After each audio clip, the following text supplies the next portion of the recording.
welcome to Graphing Rational Functions. Okay, hopefully you guys remember this graph from one of the last times we had class, and it was a pretty intense graph, so that's why I make these videos so that you guys can remember how to do them. Okay, and keep in mind when we made these problems, we were nice. We gave you guys the equation or the function in two forms, the unfactored form and the factored form. Yeah, when you guys get to your more advanced classes, your teachers are not going to be this nice. They're going to just give you guys the unfactored form. Yeah, and you're going to have to in turn make it into the factored form so that you can find the 5 pieces of information here a little bit easier. Okay, so here's why you want to actually have both forms. Here's what it does. Okay, so if you have the factored fraction, which is on the right, the top of that fraction, yeah, tells you guys your x-intercept. So that's important, yeah, so that you can fill out this line right here. The bottom of the right side fraction, a factored fraction, tells you guys your VA, your vertical asymptote. Okay, and if you get your VA, that's going to help you guys out for your domain as well. So that's why that bottom is kind of important. Okay, the unfactored fraction, the top and the bottom working together will tell you two things. It'll tell you the y-intercept. Oops, how come it's not writing? The y-intercept, and it'll tell you guys your HA, your horizontal asymptote. Yeah, you know, if I didn't mention earlier, VA is vertical asymptote. If you guys forgot. Okay, so knowing which part of the fractions are important for each of those blanks. Yeah, that's kind of important, so please remember this, yeah? Okay, so let's just go with the x-intercept first. So when we go for the x-intercept, we just look at the top, we go to this x plus 3, and we just ask one simple question. Okay, what number can I put in place of the x that when combined with positive 3 makes a 0? Or basically, what cancels out a positive 3? And if you can answer that question, hopefully you say negative 3 cancels out a positive 3. And once you guys answer that question, you get your x-intercept. Yeah? Because you're trying to create a 0, and having a 0 on the top of the fraction will get you your 0 in the back end of your x-intercept. So a negative 3 creates your y value of 0. So that's why you want to figure out what number cancels out positive 3. Okay?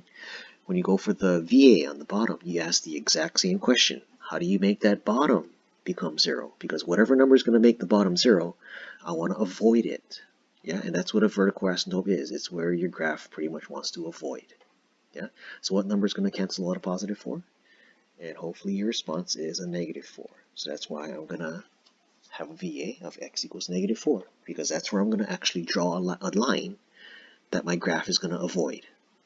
Okay, that's kind of like what asymptotes are. It's like a straight line that your graph is going to try to avoid making contact with. I mean, it's not going to always happen. There's certain cases where the HA can get touched by the graph, but in most cases, yeah, the graph that you draw, the curve that you draw, is going to want to avoid the asymptotes.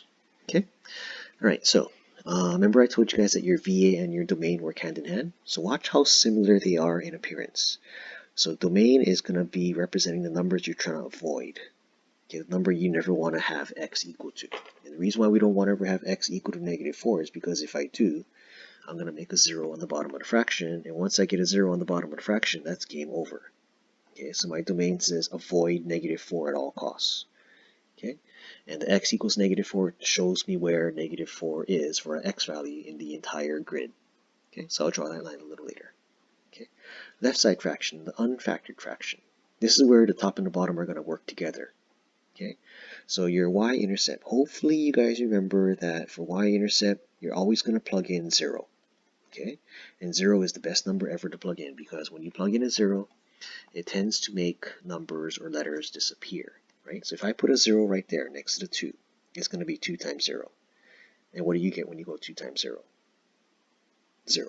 Pretty much it disappears. So you pretty much have nothing plus 6, or 0 plus 6, which is going to be a 6. Then you're going to put a 0 in for the x on the bottom. So that pretty much disappears, or it disappears rather. Okay, so it's going to be 0 plus 4. And what is 0 plus 4? 4. So then this simplifies to become 3 over 2. Which eventually becomes 1 1/2. So you probably are asking, do I have to write 1 1/2? Yeah, and the answer is yes, you probably want to. Because you got to remember, this is going to be a dot that's plotted on your graph. And it's really difficult to plot 3 over 2. Yeah, but it's a lot easier to conceptualize where 1 1/2 is. It's hard to figure out where 3 over 2 on a grid is. Yeah. So yeah, you want to write this as a mixed number if you can. Or decimal is fine too. Okay. So HA. HA is going to ask you to categorize this problem into one of 3 categories. If it's top power bigger, bottom power bigger or same power. Okay, to make that determination, you have to figure out what is your degree of the top and the bottom of the fraction separately. Basically, what is the biggest power you have for x on the top? What is the biggest power you have for the x on the bottom? Okay, so since this is the x that's bigger, right? Because this guy has x to the 0 power, this guy has x to the 1 power, so he's the bigger x power, 1. So you're going to have a category, or not category yet, but you can have a numerator, you can have a degree on the top for your numerator of 1. Okay, and you do the same thing on the bottom, right? Okay, your biggest power on the bottom for x is a 1 right here, right? This guy's x equals 0, right?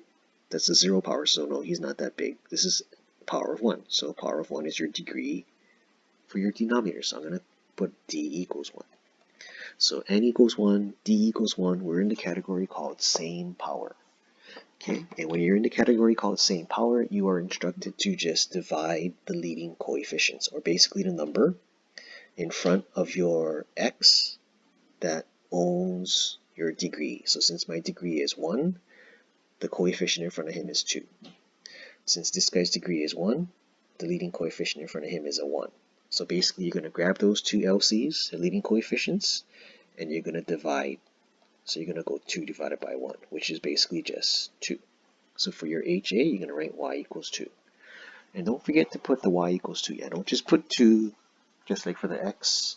The VA rather, don't just put x equals negative. I'm sorry, don't just put negative 4. You got to write x equals and y equals because they're going to represent lines on your graph. Okay? Alright, so let's plot some of this stuff out. So we got negative 3 comma 0, that's right about there. We got 0 comma 1 and 1/2, that's right about there. And then I got to draw my VA, so let's get out my straight line tool, and we're going to draw that guy at negative 4. So let's see if I can draw that pretty accurately. Yeah, that's pretty good. And then draw my HA at a height of 2. So it's going to be right about there. Is that alright? I guess so, close enough. Okay, but yeah, you want to make these lines dashed. Okay, so I'm gonna kind of like be sneaky about this. I'm gonna make a dashed line by putting a white line through these vertical and horizontal lines that I just drew. So, yeah, because the eraser doesn't work because these are shapes. Yeah, that I added on with the software. So the only way to make it look dashed is if I draw over it with white ink. So it kind of gives the impression or the visual that it is dashed. Yeah. So I just make do with the software I have. Okay, alright, that's good. Okay, so let's get it back to blue ink, and then let's start labeling what we have. So this guy is my HA. Oops, why is it purple? I thought I pushed blue. Maybe I didn't. Okay, well, let's just change it to blue real fast. So this is my HA. Oh, I'm still in.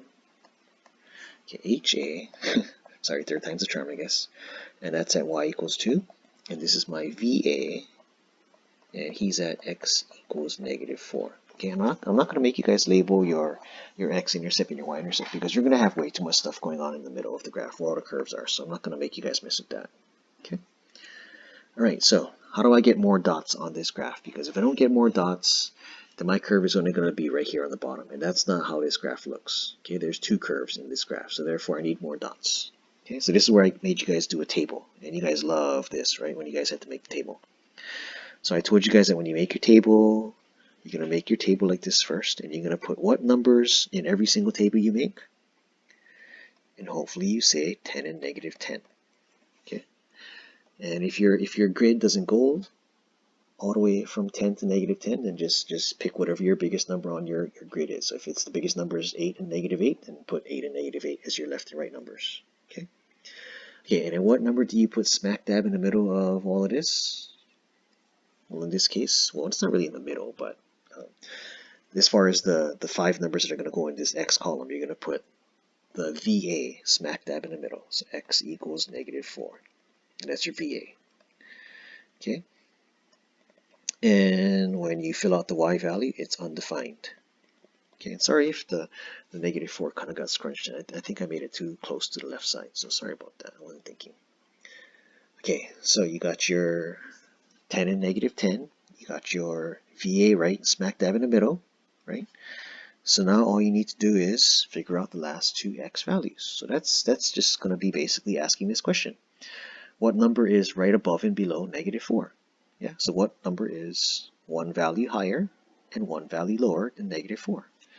And hopefully you say -3 is right above -4 and -5 is right below it.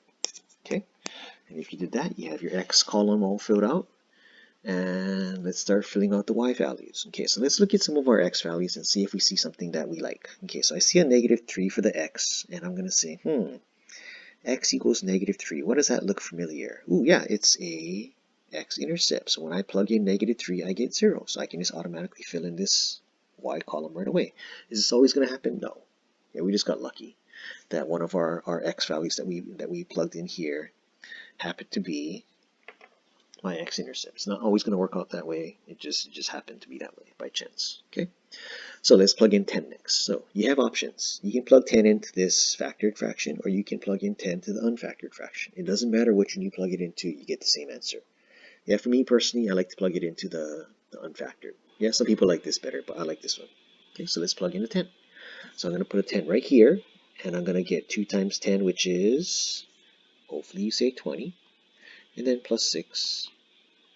And then you have 10 over here, so 10 plus 4, just like that.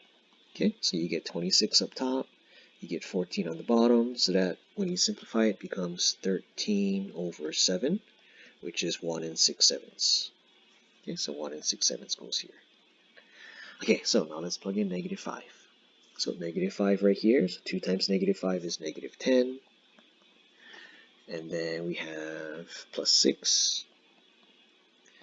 And then we have -5 plus 4. So -5 plus 4.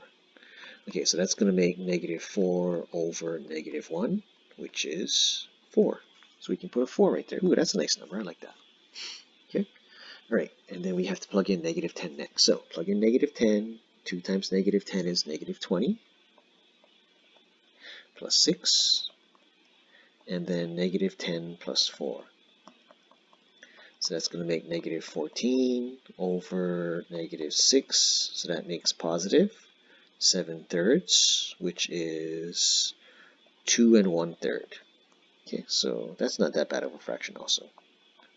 Okay, so now we're going to plot these dots rather, and then we're going to get more dots that we can use to make our graph. So 10 is all the way on this right side, and it's going to be at 1 6/7, so just right below this line. So I know it's kind of not super accurate, but I mean, just do your best with how accurate you can place that dot. It's not like I'm going to say, ooh, sorry, you're at 1 5/7. I'm going to mark you wrong because you put the dot in the wrong spot. I'm not going to do that. Okay. Okay, so -5 and +4. That'll be right there. And then -10 and 2 1/3. So that's right about there. Okay. So next, you're just going to do your best to plot your dots, to connect them, and just try not to touch the x-intercepts if you can. If you touch it, don't freak out too much, yeah? Just try to fix it if you can, but if you're writing in pen, just write a little note, say, sorry, I didn't mean to touch the asymptote.